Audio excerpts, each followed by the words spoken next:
Social psychology states that humans tend to mimic behavior that they observe in their environment. You watch a violent movie, your brain has more thoughts of aggression. You hang out with guys that swear, you swear more often. You watch several episodes of The Angry Video Game Nerd, you have the urge to review a shitty NES game. So, here's a shitty NES game. Let's play The Legend of Kage. So first thing I do when I start the game is wait to see if there's a little cutscene explaining the game's story like most NES games have. A cast list? The hell? How am I supposed to enjoy this game's epic story without an introduction? Oh, a princess has been kidnapped and I have to save her. That whole epic story thing may have been a tad misleading. Am I dead already? Wow, you know that you're in trouble when your first life lasts for 2 seconds. Anyway, The Legend of Kage looks like your basic side-scrolling action game. You run around killing ninjas with swords and ninja stars, but it's not too long before the problems start creeping into the game.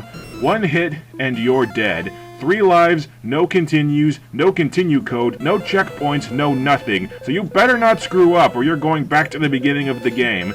According to GameFAQs, the game does have a cheat code for 10 lives.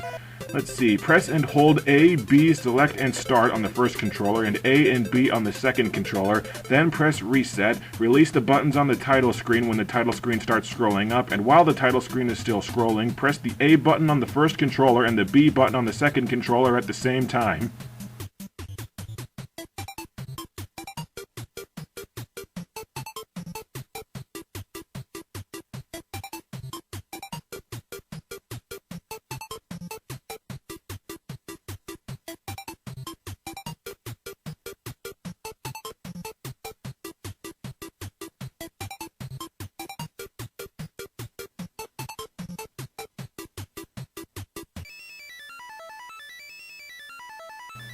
Oh, screw it. Now, I know what you're thinking. Come on, Jado, loads of old school games had one-hit deaths. That doesn't make the game bad, so you should stop whining. Well, just wait. That's only the tip of the shittiness iceberg. Pressing the B button throws a ninja star, and pressing the A button swings your sword. That means you're stuck pressing up to jump, which sucks no matter what game you're playing. What's really confusing, though, is that your ninja stars deal the same damage as your sword, and you never run out of stars. So what the hell is the point of having the sword? Why would you ever use the short-range weapon when you've got a ranged weapon that never runs empty? What really confuses me is that when you swing the sword, Kage just kind of twirls it behind his back, and that somehow kills enemies that are in front of you, even though he's swinging the sword behind him. How do you screw up the character animation so bad that it always looks like the character is attacking behind him? Jumping is a colossal pain in the ass in this game. You can either jump straight up or you can jump at a 45-degree angle, depending on whether you were moving when you jumped or not. You jump like you're on the moon and it takes ages to get back on the ground. And that wouldn't be so bad if you could maneuver yourself while jumping. You know how in most NES games you can shift your momentum and maneuver yourself in midair? Sure, it defies the laws of physics, but we didn't care. The Legend of Kage doesn't do that. Once you jump, you can't move at all. You can't change your path, you're stuck until you land on the ground. And since you die in 1 hit, not being able to maneuver at all means that you're vulnerable every time you jump. But tell me how this makes sense. If you jump over to the side at a 45-degree angle and you don't keep holding over on the control pad, Kage drops straight down once you reach the peak of your jump. What kind of sense does that make? Nothing that even vaguely resembles physics explains why you fall straight down in the middle of a jump. You just hit the air so hard that it stops you dead in your tracks. So I walk around killing as many ninjas as I can, and I start wondering, what the heck am I supposed to do? I walk to the left, I walk to the right, and I don't seem to make any progress. The scenery just repeats. For a while I thought that you were supposed to kill all of the ninjas to progress further into the game, but there's no indicator of how many bad guys that are left, and they just keep coming. I just wander around and keep killing ninjas, and they keep respawning, until eventually I die and have to start over. This can't be all there is to the game. The enemies never stop coming, so what am I supposed to do? Well, it turns out that the level does eventually end if you keep going left. The game's graphics are just so monotonous that you think you're making no progress. It shouldn't be that hard for me to figure out how to play the game when all you want me to do is walk to the left. Also, for the NES, these graphics are pretty lousy. Those are some nice-looking trees and shrubberies, but nothing else has any texture to it, and the character sprites are really simplistic. I could excuse the shit graphics if this was one of the first NES games. Super Mario Bros. Didn't look very good either, but the NES debuted in 1983. This game came out in 1986 in Japan. Throw in some damn textures already. Speaking of trees, you can climb up trees if you want. You can't jump between the trees effectively once you get up there because the jumping mechanics are so whacked, and since it's a long way down, you'll be left vulnerable for a really long time until you land, so Yeah, tree climbing, sign me up! And now I want you at home to partake in a little experiment for me. Let's get some audience participation in this bitch. When enemies attack you in this game, they attack you by throwing ninja stars. I'm going to let this footage play for a little while. At some point, an enemy is going to throw a star at me. Move your mouse over this video's pause button. As soon as you see the ninja star, pause the video. If the ninja star is still in the air when you pause, you jump out of the way and live. If not, you're dead. If you try to press pause before the ninja star is actually thrown, you die for cheating, you little bastard. There will be 3 rounds. If you lose all 3, you get game over. Okay, here we go.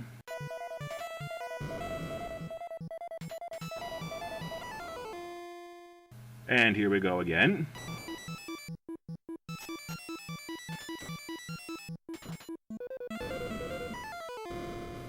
And one last time.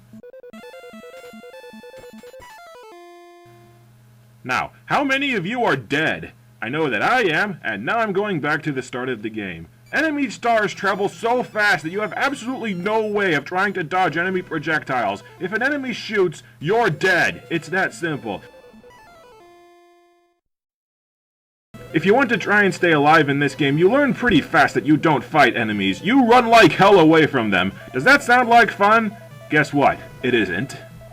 The game is divided into 5 stages. First is the forest, where you run all the way to the left of the stage and then you kill a red shogun. That is, if the guy ever shows up. You son of a bitch! Then you're at a moat where you have to kill 10 ninjas, and then you have to climb a tower by jumping to the top. Ass! Last life. Come on, gotta make it. Damn! Back at the start of the game again. Ninjas spawn into either side of the screen throwing shit at you every second, and it's impossible to get to the top of this tower without getting killed. You'll never be able to kill the ninjas before they kill you first, and the ninja stars go way too fast to dodge. What the hell? How am I supposed to get past this?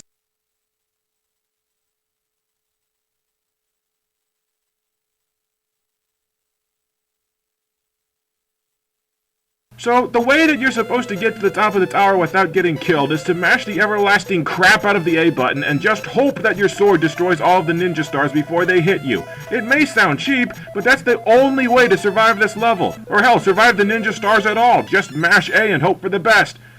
Can't push A any faster.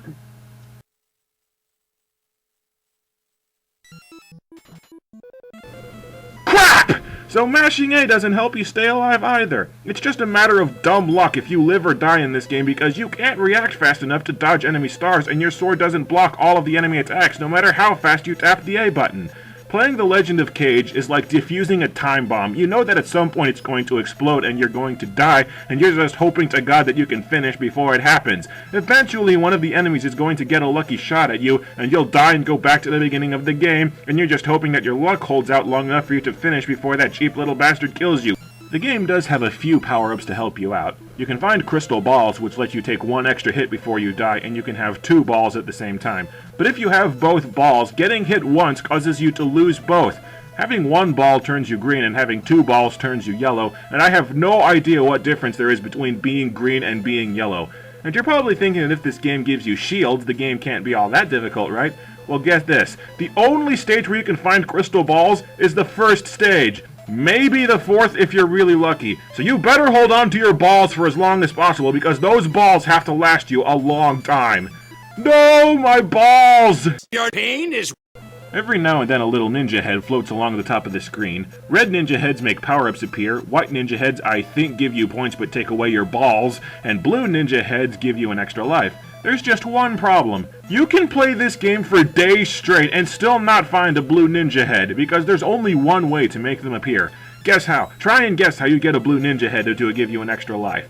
To get the blue ninja head to appear, you have to get to the moat stage, jump into the water, and kill 7 enemies while standing in the water. Enemies that you kill while standing out of the water do not count. That's the only way to get a blue ninja head to appear and get an extra life. What were they thinking? How did the programmers expect you to guess something that random, that specific, and that freaking weird? Do you want me to stand on my head and sing the anthem while I'm at it? Red ninja heads will give you one of 2 power-ups. Either they'll power up your ninja stars, which wears off once you finish the forest stage, or they'll make a scroll appear. Scrolls will automatically kill all the enemies on the screen, but you can't move while using a scroll. You just stand in place while dead enemies rain down from the sky. What the hell good are the scrolls if they don't let you move while using them? They don't help you make any progress because as soon as the scroll wears off, more enemies jump in and you're no better off than before. You son of a bitch! Boy, I'm sure glad I grabbed that power-up. And again, the ninja heads only appear in the 4th stage, because apparently you only need power-ups in the 1st stage. Oh, wait. You also get an extra life for getting a score of 500,000 points, which takes a long-ass time, and if you're thinking you could just hang around the first level killing enemies until you get a couple of extra lives, since this is the level where you can find shields, free tip. Don't. Under the best of circumstances, you die at complete random. Hanging around the level trying to rack up your score just gets you killed faster. Your only hope of surviving is to run to the end and just get the damn game over with as quickly as possible. This game, I swear, only has 3 enemy sprites in it. You've got ninjas, some shogun things that throw fire, and what I think are supposed to be ghosts that only die if you kill a butterfly that flies overhead. I don't get it. Even Super Mario Bros. Had more enemy variety than this. It's just ninjas, ninjas, and more ninjas. Then again, the credits list does list some of the enemies as twin monks, so maybe that's why there's only 2 character sprites for the enemies. And can somebody explain to me why enemies only drop dead if they feel like it? After you climb the tower by mashing the A button, you run through some kind of palace where you rescue the princess and make your cunning escape. Wow, that was a pretty short game. I've already saved the princess? I guess the bad guys couldn't afford multiple decoy castles like Bowser can. And she's gone. Of course. She went, what, 5 seconds before she got kidnapped again? She just broke Lois's record from Superman 64. I like how Kage keeps running for a few seconds before he realizes the princess is missing. Then again, the guy is too dumb to swing his sword in front of his face instead of behind him. That should have been my first clue that Kage isn't all there. Then you fight the ghost ninjas, or whatever the hell they're supposed to be. They don't throw stars at you, and honestly, I don't think these things even hurt you. Oh crap, yes they do! And after that, you're back in the first level again. God damn it! Now I have to start over. This game only has 5 levels, and it forces you to play those 5 levels 3 times. I don't even think the game gets any more difficult on your 2nd and 3rd runs. You're still just fighting more ninjas! Given how lousy the gameplay is, I don't know if this is a good or a bad thing, but The Legend of Kage is the shortest game that I have ever played. It's even shorter than Batman Beyond Return of the Joker on the Nintendo 64. The forest stage takes about 2 minutes to complete if you do the smart thing and just run to the left. The moat and tower take about 30 seconds each. The palace takes another minute, and if you know what you're doing and attack the butterflies, the ghost level takes 1 minute at the most. You have to play through all of the levels 3 times. That totals up to 15 minutes from start to finish. That's it! You could watch just about any one of my reviews in the amount of time it takes to finish this game. But even though this game is short as hell, I still haven't beaten The Legend of Kage. I haven't had a good streak of luck to get through the game in one sitting, and to be honest, I just don't want to play this game anymore.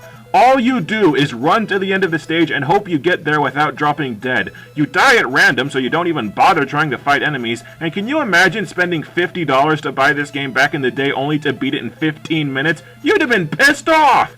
I just don't get what is supposed to be fun about this game. In fact, I'm not going to let this game waste my time anymore.